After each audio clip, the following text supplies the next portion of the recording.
everybody, how's it going? Welcome back to German Great Day. Here we are. Very exciting day because, well, first off, we've been getting so many comments on the channel to do some Mustang content today. And if you look back, we got our 2020 GT500 handling pack over, I think, about 2 years ago, a year and a half ago. It's been such a long time and I really miss that car. So today we've got a very interesting video idea. As you can see, to my left, we have two of the baddest American performance cars around, but they are fundamentally so different, aren't they? One's an EV, as you can see with the Plaid, and then one is a gas-guzzling supercharged V8 with 760 horsepower. So today we're gonna find out how they drive back to back compared to each other. We've had a lot of experience with the GT500 on the channel, as you guys know, so we have a really good idea of what it's like. But to experience the way the future is going with electric supercars, I guess you can say, it's very fascinating looking back at the gas vehicles in comparison. So I want to find out truthfully how they compare in terms of the emotional driving experience, because you have all the people on one side of the spectrum who have the Teslas or are buying Plaids, who say all you need is a Plaid, there's no need for any gas cars, this is the way of the past, let them go, let's move on. But at the same time, you have the same exact field of enthusiasts on the gas side saying the same about electric. So driving back to back, it's going to be very exciting to find out what my impressions truthfully are. This is the main question. Which one actually invokes more emotion? The world's fastest accelerating electric car you can basically buy today, or the ultimate Mustang ever built with a dual clutch transmission and a roaring V8. Now again, I'm not going to dive too deep into the specs of each vehicle because most of you are already pretty much aware of what the GT500 and the Plaid are capable of, but we'll do a quick rundown. So again, 760 horsepower. The curb weight of the handling pack GT500, which is what this is actually not that far off of the Plaid. Both cars are in the 4s, that being within well, a bit over 2 tons. This car to our left is about 4,200 pounds, and to our right, the Plaid is about 4,800 pounds. So about a 600 pound difference between both vehicles. And the horsepower difference is pretty dramatic as well. So 1,000 horsepower with the Plaid versus 760. This vehicle is designed not just for the straight line, it can corner as well. It's got these really cool and aggressive, they call these front splitter wickers down below, which generate more downforce for the front end of the vehicle. There's also one big design philosophy that is different between a performance car like the GT500 and the Plaid. The Plaid's mentality is just to cut through the air as cleanly as possible, right? Use the smooth body lines and all the closed off areas that would be vents in other vehicles to help the vehicle accelerate and get better mileage for the charge you have. A gas-powered vehicle, it needs these big intakes to cool down the engine and also get air feeded directly to it. And at the same time, for a track car like what this is in front of us, you want this drag because it'll generate downforce, keeping the car planted and pushed down for the corners, enabling you to put down faster lap times and be more confident while doing it. So in its own right, the Plaid has everything needed in the formula for success when it comes to straight line acceleration. One other thing I do want to add, it's that since the Plaid is electric, it's got a very low center of gravity. All that weight is basically sitting right next to those wheels, giving you grip off the line.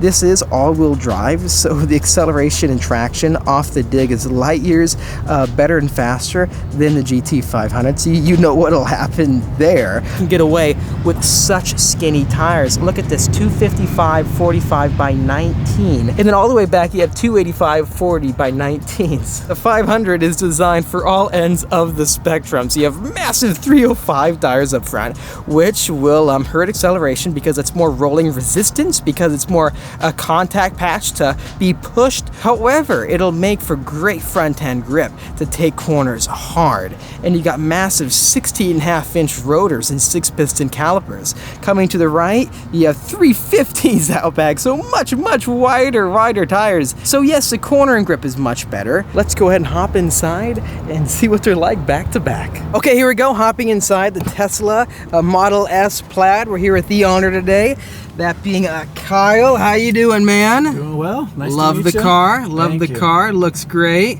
How long have you had it now? Since February, a couple months. Couple months. Close it up. Yeah, I think Tesla's doing a good job with their interiors. Like feeling the leather, it's nice and soft. The seats feel extremely comfortable, and I love the carbon. Was this an option? Yeah, the upgraded white interior with carbon accents. Make sure to give Kyle a follow on Instagram and YouTube, that being at Weston Garage. He's starting his own channel. He does have an Instagram right now where he shares what his cars are like. So again, give him a follow. He's got both these two amazing cars that are with us today. Gas mileage can't say is the same as the Tesla, but you know. You couldn't get any more different, right? They're so light years different than each other. But anyway, so let's go ahead and get this thing ready. So if you want to hop inside this vehicle and go for that morning fun, aggressive drive in your sports car on your way to work, how do we get this thing all prepped up to go into the Plaid mode? All right, we're gonna get to work really fast. So we're gonna press pedals and steering. We gotta be in Plaid always. And a little extra quick stoplight action is for drag strip mode.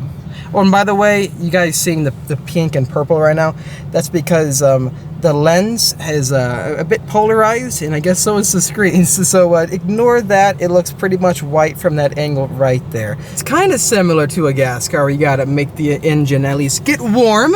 Flash forward, guys, until it's completely warmed up. That might be the issue right there. Yep, the protective screen is on because yeah, you just want to keep the car brand new at all times, right? You're one of those kind of guys. That's the first time. There you go. Let's check out, while it's still loading up, the track mode. So it customized. So obviously for the track, if you kept it 50-50 for the all-wheel drive powertrain setting, you probably would get some understeer. So you want more rotation from the back end. So let's go a bit more rear-centric, kind of like the Quattro systems and so forth, and the all-wheel drive and the Lambo, where you can kind of give more of a bias to the rear, but keep front end drive. Also a stability assist. Let's that's looser, right? Yeah, it looks like Let's go a bit loose, but -5. And then on the track, you wouldn't want, I don't think, regenerative braking, because when you let off on the gas, it'll slow down the vehicle, so then you wouldn't have the ability to use momentum of the car to cruise into a corner. You probably lowering that would cause increased brake wear, of course, because you're using the brakes, of course, right, Kyle? Let's just turn that off for this setting. Now we've got the track car set up, and if you wanted to go all out with the rotation, just max out that handling balance for the rear, and we are good saving that. Then you have a drift preset as well. That is perfect. All right, so we have made our own preset for race mode. It says 2 minutes remaining. It's been up for pretty long at 2 minutes, but and I think we're good. Yes, let's get going. Really interesting the way the future is coming out. Alrighty, sir. So do you usually drive in drag mode all the time, or what do you do? Not so much drag mode, but it stays in Plaid mode. Stays in Plaid mode. Oh, okay. Yeah, it's like fraction of seconds different. Why don't you brace yourself? Because I don't want you to get whiplash. Yep, heads against the headrest for Okay, sure. you ready? 5, 4, 3, 2, 1, go. Oh my God. That is. Do you ever get used to it? No, it's the weirdest thing, because you would usually associate loud noises and crazy sounds to that, but you just feel the G-forces of it, right? You can feel like your face, you're trying to hold it straight up and all the G's, but like, it kind of gets numbing, doesn't it? Right, yeah, almost 3 G's. It's not max power. Max power is at, what, 80 miles an hour, right? It'll just 70, keep 80? going, yeah. It's You like- just need to make a yellow light. There's really no gas car out there that will leave you in the dust. Except for like a 765, maybe. Maybe. Maybe. Yeah, that's what's scary, right? This is scary. But shoot, yeah, it's really funny to get in this car, because it's like you don't, like, if you're a car guy and you get inside of it, you're not sure how to react. Exactly. It's so different. Can we try launch control somewhere real quick? Yeah, let's do it. Right up the road here. Alrighty, so launch control, basically foot on the brake, foot on the gas, right? Yeah, here it goes. Gonna take you ready into for this? hyperspace. Hyper speed mode enabled, hold on tight. And we're lowering down. Oh my gosh. Oh my gosh. Feels good, doesn't it? It's so weird, man. The reaction, like usually I'm like freaking out, but it's crazy fast. But how would you describe this? Because you own both cars. Obviously, you bought both of them for a reason. Man, this gets so much reaction. I would let my grandma drive this car, and it would still go straight. One of those experiences where like you can get inside like your GT500, right? And you can do these crazy pulls and stuff, but at the same time, you're always kind of like on the edge of your seat because that tail end can kick out. Exactly. Or you got to upshift it yourself. This, it's like... Yep. Going fast in an electric car versus gas, it's not the same feeling, is it? Yeah, it just kind of does it, and I, quite honestly, sometimes I get motion sick. Did you get motion sick just now? An electric car, because it's just in a gas car you expect it to downshift, and you're kind of the noises get associated. Yeah, but here it's like it can be so touchy-feely at times that you start to get almost like you're on a constant roller coaster if it's not in its own cruise setting. So it's lowering. I feel lower. Trying to get the best launch. Preparing the launch. Suspension entering cheetah stance. Beat it.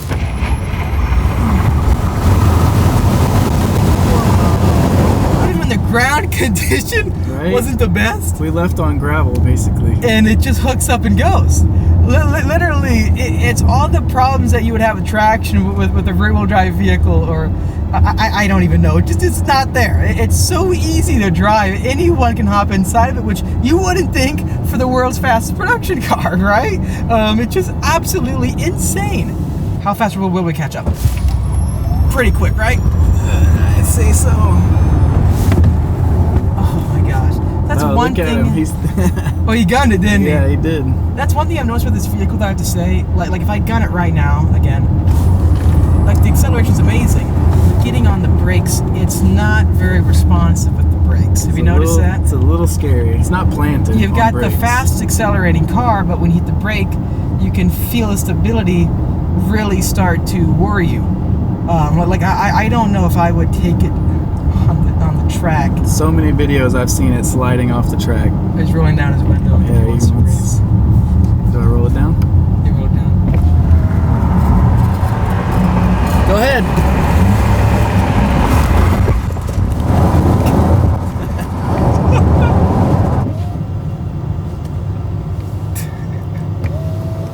We're just messing. It is. It's crazy. Love it. Thanks. It's just a little V6. I can't compete. I love watching this car drive. Alrighty then, dude. Let's pull on in and hop in the GT500 and see what it's like in comparison again. You can do these stunts all day long, and no one will hear anything.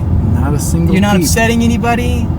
You are leaving a good footprint on the environment. All the above. Just keep going straight.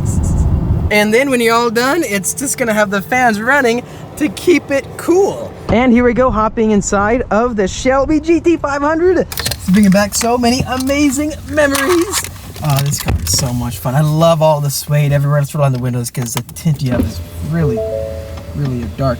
Oh man, dude, you're running low on gas. What are you doing, Look at that, dude? a full tank in one day. Oh, one day. How many miles have you driven? $78 to fill this up, $14 to fill that up. Oh no. This is gonna be the glorious moment that I miss so much, is the noise of this car. 5, 4, 3, 2, 1, action.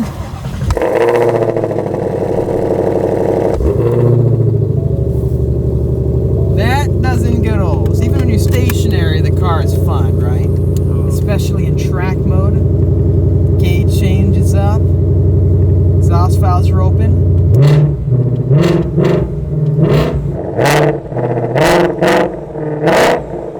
We're in the DCT is in first gear. Let's keep it in manual mode. Track mode is enabled. Actually, yeah, let's keep it in track mode. I know drag mode's pretty good for the accelerations, but I love the way the feedback is in track mode because it really stiffens up. It makes you realize that you're driving a track car, you know, at all times. You feel the pebbles. You feel it all. At all moments in this car, you're analyzing what's going on, right?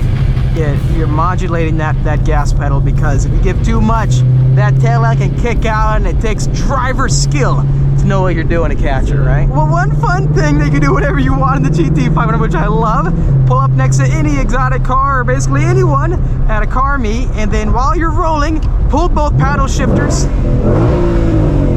Oh man, that's fun. Love it. Never gets old.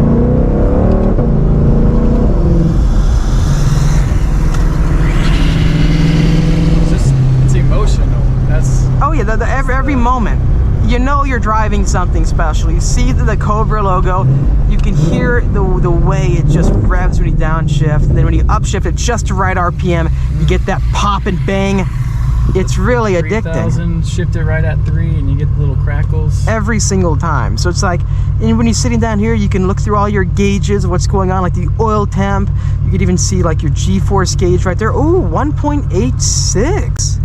You've done pretty good. You've done some really hard braking, man. Good job. You've gone to the track yet? A couple of canyon runs. Oh, canyon runs. The track soon. There you go, there you go.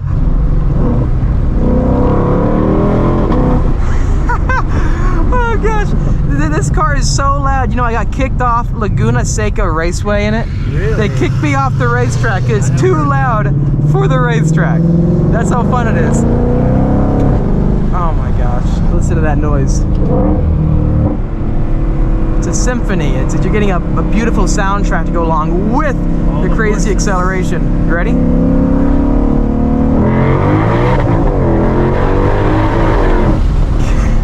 And then getting on the brakes, the way it makes you feel as a driver, the feedback and the confidence. Literally. It just feels raw, you know? That acceleration, power, the feedback. You can corner hard with it too. Literally, this feels like it embodies Just keep going. what a race car is all about. Except for filling back up. That's the part that's not really fun. But literally, like when you're getting in the car, it's just emotional the entire time. Yeah.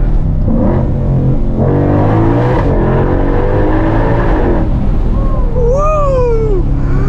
Dude, that's fun. Even though this car's got, you know, hundreds less horsepower, is it really way less of a car? Literally, whenever you want, listen to some noises. You can't beat it. You just It's a race car. I'll always bleed petrol, but you know, it's been one of those cars that feels like it's my own child. Best way I can explain it is it's yes, the Tesla Plaid is a faster car, definitely. It'll put down the power way better. But when you hear stuff online of people saying how the electric cars are the way of the future, how Elon Musk talks about how they're better in every single way and there's no point to buy a gas car, I can tell you right now, just off the emotion, the smile on my face, that's not the case, because there's so much more to all these different types of vehicles. The experience you get in the Plaid and the 500 couldn't be any more different, and this feels like a race car where you're on the edge of your seat. And the noise, it amplifies the experience. It doesn't deter away from it. Exactly. Would you agree with that? Absolutely. Like at all times, just roll down the window. Yep. Windows stay down in this car. Windows go up in the Plaid. Under the bridge, action. It's great. Well, which one looks better on video? That's the catch. Let us know. You watch both back to back. Do you like the roar and the focus of shifting through those gears? And oh my gosh, that feedback and how bouncy this is? Or do you like the zen of, I think you said something good earlier, right? Yeah, like AC/DC versus... Are you screaming and playing rock and roll music while you're accelerating, or are you listening to the violin and the piano orchestra play? Woo! So that's American muscle, right? Still going.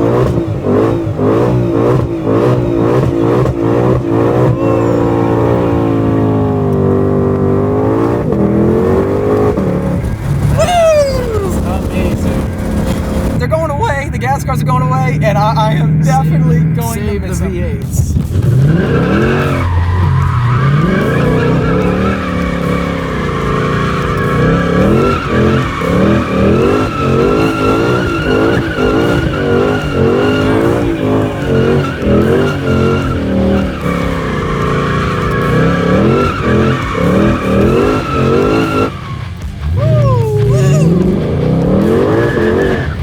Dude, all right, Kyle, that was so much fun, man. Yeah, absolutely. It's just so many emotions, so exciting. I definitely missed my GT500, but this being the fastest accelerating car you can buy is just, it blows my mind too. The winner, what do you think? How do you do you pick? How do we decide? How do you pick? I guess it's kind of obvious. We'll let you decide that in the comment section down below. But also don't forget to follow Kyle on his Instagram and YouTube page, that being Weston Garage. We're floating on the screen right now. But again, these two cars are amazing, and I'm so proud of what American performance can achieve. These manufacturers are doing such an amazing job. And if you're an owner of both, like this guy is right here, he's got a smile. Oh yeah. You're happy? It's American all the way, right? America all the way. Anyways, thanks for watching this video. If you liked it, make sure to hit that like button to help me out and subscribe for much more great videos coming out your way. We'll see you in the next one.